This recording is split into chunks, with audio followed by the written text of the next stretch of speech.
Você tem uma pergunta do Danny. Ele quer saber se você analisou as transações financeiras nas contas do Epstein após a suposta morte dele.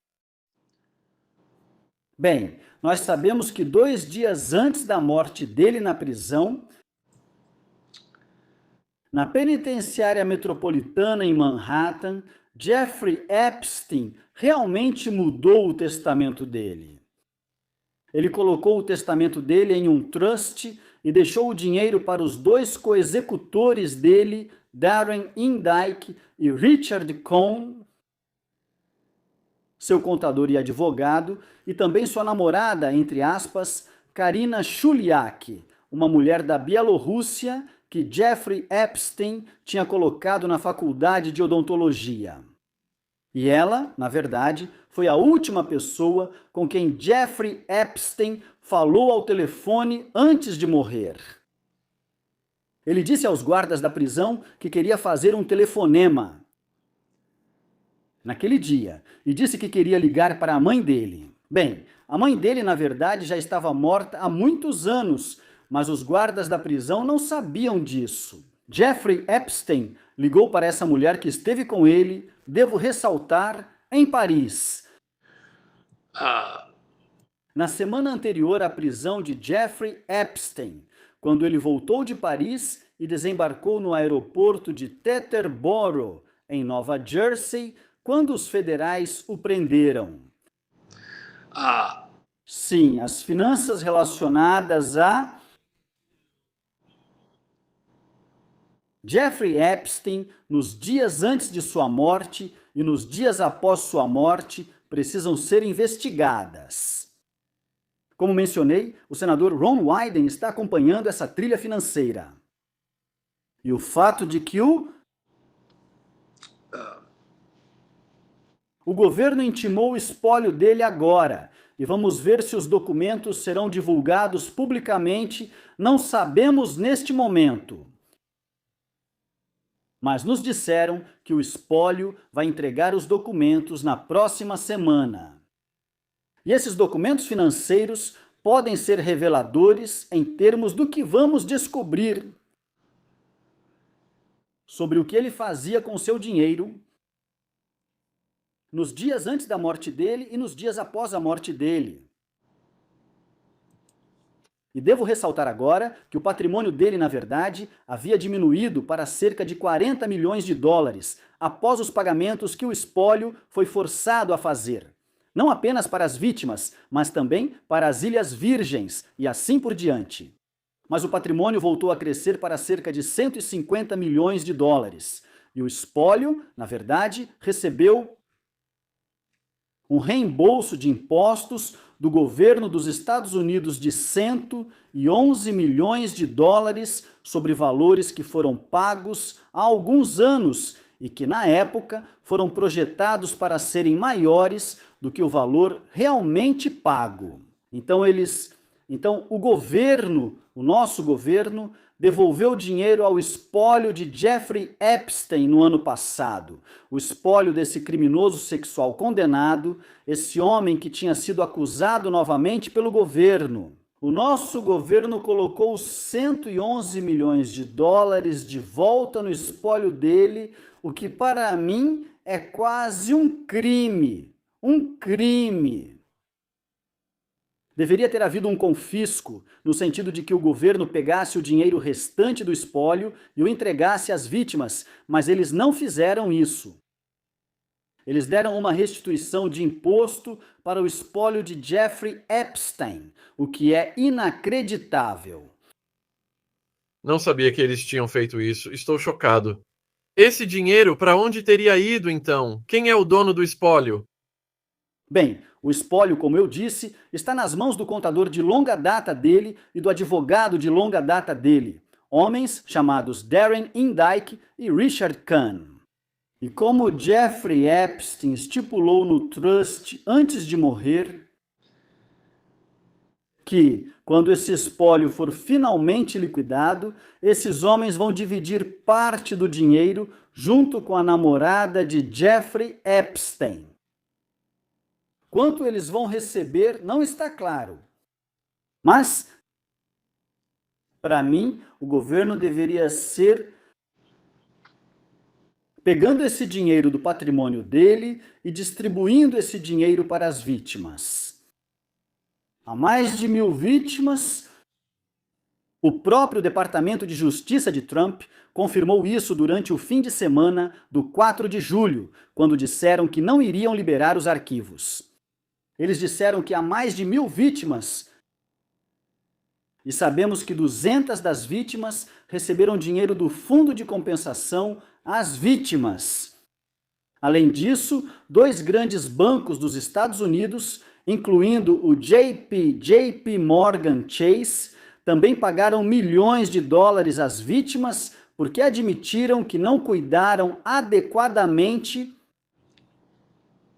das conexões financeiras com Jeffrey Epstein em relação ao dinheiro que ele usava para financiar sua operação de tráfico sexual. Então, novamente, isso mostra que houve crime em praticamente todos os níveis, neste caso, envolvendo o governo inicialmente, por não ter dado seguimento adequado às acusações que iriam apresentar contra ele. Os grandes bancos que fecharam os olhos para poder manter o dinheiro de Jeffrey Epstein em seus cofres. E agora, as vítimas estão sendo vitimizadas novamente pelo governo Trump e pelo Departamento de Justiça, que estão negando a elas acesso aos arquivos. Conversei com mulheres após a coletiva de imprensa e a manifestação em Washington. Elas querem ver, acreditam que têm o direito de ver o que está nos arquivos sobre elas. O governo está se recusando a compartilhar essas informações que estão nos arquivos com as vítimas. Essas são as mulheres mencionadas nos arquivos. E elas estão pedindo ao governo para enviar a elas os documentos, cópias dos documentos sobre elas mesmas. É justo que o governo esteja retendo esses documentos das mulheres quando elas são mencionadas nesses arquivos? Não é justo, não está certo. E uma das vítimas, Maria Farmer, está processando o governo por negligência porque ela procurou o FBI já em 1990. Isso foi em 1996. Isso foi 10 anos antes da polícia de Palm Beach e do FBI investigarem o caso de Jeffrey Epstein. Ela procurou o FBI em 1996 para denunciar Jeffrey Epstein. Eles não quiseram ouvi-la. E então vemos, à medida que nos aprofundamos nessa história, que havia vítimas tentando denunciá-lo nos anos 90, e os pedidos delas por uma investigação contra ele não levaram a lugar nenhum. E ele conseguiu, através de sua conexões com indivíduos extremamente importantes e poderosos, ele conseguiu manter seu esquema de tráfico sexual por 2 décadas, recebendo apenas um puxão de orelha em 2008, quando foi condenado a uma sentença ridícula.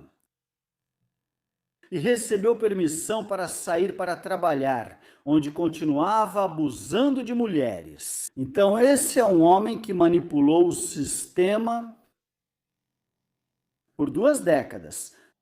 E tantos indivíduos poderosos foram atraídos para a tua teia. E agora finalmente chegou a hora de fazer justiça para essas vítimas. E vamos agir contra os outros homens para quem ele estava entregando menores. E também contra os facilitadores que colocavam meninas em aviões, para que Jeffrey Epstein pudesse estuprá-las. Barry, você mencionou os bancos. Então, esses bancos que arrancam cada centavo da gente a cada oportunidade pagaram centenas de milhões nesse caso. Do que eles tinham tanto medo para pagar tanto dinheiro assim? Porque você sabe como esses caras são mão de vaca com dinheiro. Não, os bancos sabiam que se eles não oferecessem compensação às vítimas, eles enfrentariam investigações rigorosas de possíveis crimes financeiros. Porque havia pessoas-chave nos bancos que basicamente eram as pessoas que autorizavam as movimentações financeiras de Jeffrey Epstein. E eles faziam isso no sentido de fechar os olhos porque queriam manter o dinheiro de Jeffrey Epstein em seus bancos. JP Morgan Chase, Deutsche Bank, grandes bancos dos Estados Unidos. Jeffrey Epstein estava movimentando dinheiro para seu tráfico sexual através desses bancos. E eles foram cúmplices. De certa forma, permitindo que esse tráfico sexual continuasse. E só agora, finalmente, como disse, alguns desses senadores estão seguindo a trilha financeira. Sabe, na minha opinião, só porque esses bancos pagaram dinheiro para as vítimas, o que é uma coisa boa, e muito grandes quantias de dinheiro. Mas ainda assim, se de fato há indivíduos ligados a esses bancos que cometeram crimes financeiros, com o conhecimento de que Jeffrey Epstein estava fazendo o que fazia, essas pessoas deveriam ser levadas à justiça. Isso não está certo. E sabemos, por uma troca de e-mails que apareceu na documentação investigativa, um dos funcionários dos bancos estava trocando e-mails com Jeffrey Epstein sobre isso. Uma viagem recente que ele tinha feito a uma das casas de Jeffrey Epstein e agora conhecia Jeffrey Epstein de uma forma muito mais pessoal. E eles estavam usando nomes de personagens da Disney como codinomes no e-mail. Jeffrey Epstein perguntando a essa pessoa em particular: você gostou desse personagem específico, dessa Branca de Neve? E a pessoa respondeu: e talvez da próxima vez ele gostaria de experimentar outro personagem. A que isso se referia? Eram essas duas vítimas? Isso é perturbador. Documentos que permanecem entre Jeffrey Epstein e grandes figuras de bancos dos Estados Unidos é horrível. E esse indivíduo de quem estou falando aqui não pode mais atuar no setor bancário no Reino Unido. Embora americano, o cavalheiro transferiu suas operações bancárias para o Reino Unido. E o Reino Unido realizou recentemente uma audiência e recusou permitir que ele voltasse à comunidade bancária por causa da conduta duvidosa em seus negócios com Jeffrey Epstein. Mas eu digo que todos esses indivíduos deveriam ser intimados e trazidos perante os legisladores e questionados sobre o papel deles nessa operação de tráfico sexual e deixar as consequências acontecerem como tiverem que acontecer. E se alguém cometeu um crime, essa pessoa deve ir para a cadeia, mesmo que Jeffrey Epstein esteja morto.